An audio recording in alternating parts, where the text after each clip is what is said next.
remember sitting in a classroom, paralyzed by the fear of getting the answer wrong. It wasn't just a mistake, it was a failure of my character. In that room, there were two options: be right or be invisible. Every question had a single correct answer.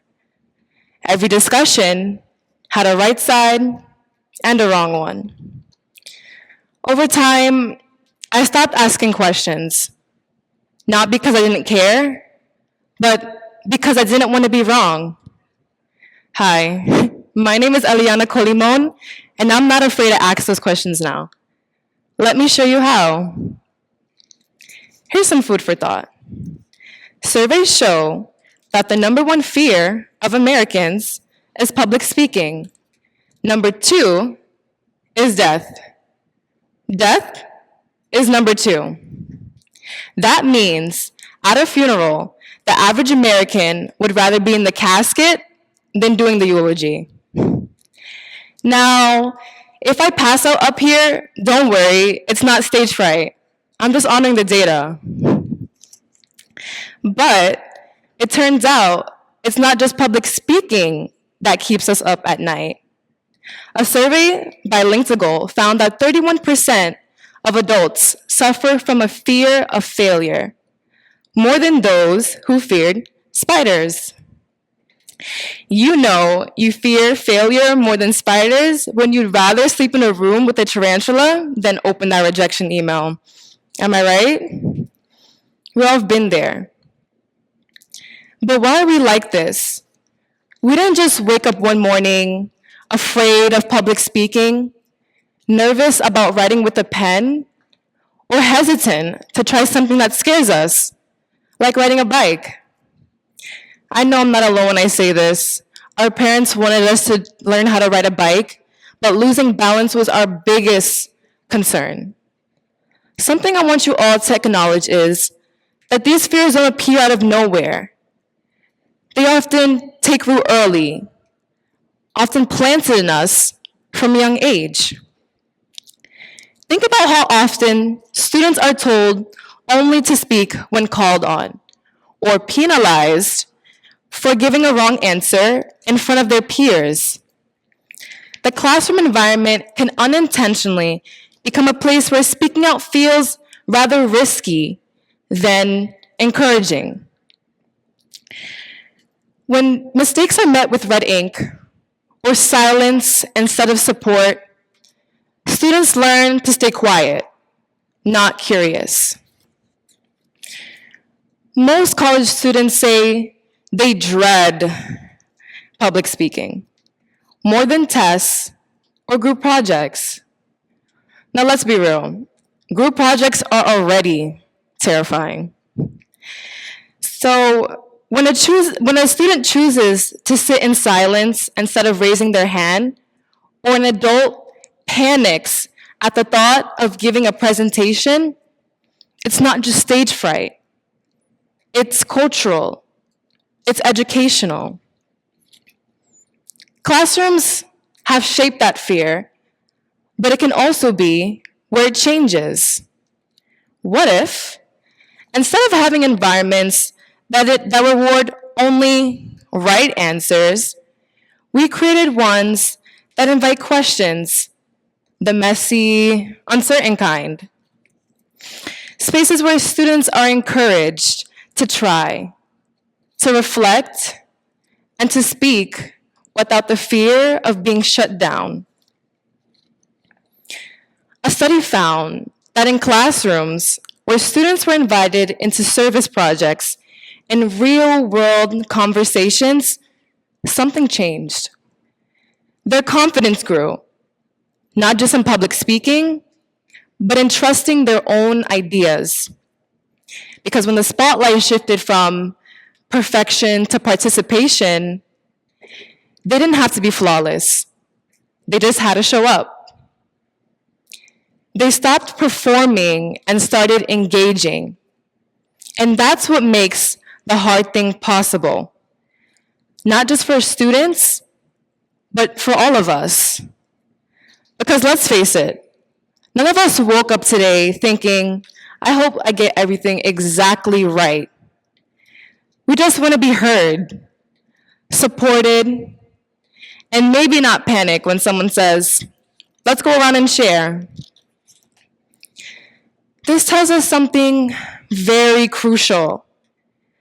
When students are empowered to speak with real stakes, real collaboration, and real meaning, their confidence grows. The solution isn't to push students harder to speak, but to give them a space that listens. And I know this works because I challenged myself firsthand to take an advanced class that pushed me beyond my comfort zone, that led me to academic and personal growth. Then it happened. I entered a new space, one where asking questions was celebrated, not punished, where my mistakes weren't held against me, but used as stepping stones to something deeper. I began to trust my voice again, although it wasn't easy. I wasn't just learning facts, I was learning how to think, to reflect, and to evolve with the community that supported me. I realized in order to overcome something hard, I couldn't do it in isolation. I needed a space that prioritized growth over grades, support over judgment. I needed a space where it was fully safe to stumble, to ask questions, and to try again. That's what helped me show up fully, not just as a student, but as a learner. We are so obsessed with being right that we forget the magic of being curious. But growth doesn't happen overnight. It happens in the stretch between not knowing and learning. If students were given the voice to discuss and talk about their experiences in classrooms, that opens a pathway to design spaces that promote making mistakes in classrooms and encourage failure. This empowers students to unlock their potential without being held back with the fear of being wrong. Students can be given a mic, not just a test. When students are invited to speak, not just perform, something shifts. The classroom becomes a space where mistakes are not punished, they're expected. Failure isn't the end, it's information, it's insight, it's growth. So, what does it actually look like to design a classroom that makes failure safe and growth possible? It looks like students leading the lesson, not just absorbing it. When a student teaches their peers, they're not just sharing knowledge, they're stepping into trust. It says, your voice matters here. It looks like students giving each other feedback with kindness and clarity. Instead of grading each other, they offer each other glows and grows, celebrating what's working and encouraging growth. Because learning how to give and receive feedback is just as important as getting the answer right. And one of my favorites, it looks like building a growth map. Not a highlight of perfect grades, but a list of things that went wrong, what they want to improve on, and what they learned anyway. Now, this might sound funny at first, but it's transformational.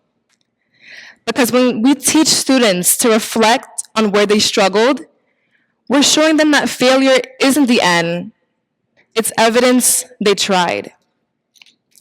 Imagine supportive classrooms, workspaces, and everyday conversations where being wrong isn't shameful. It's part of the process. Environments where mistakes are welcomed, questions are celebrated, and every voice matters. That's where the real transformation begins. Not when we know everything, but we're brave enough not to know and still show up anyway. So let's build those spaces together, where curiosity is louder than perfection and support is stronger than fear. Let's choose growth together. Thank you.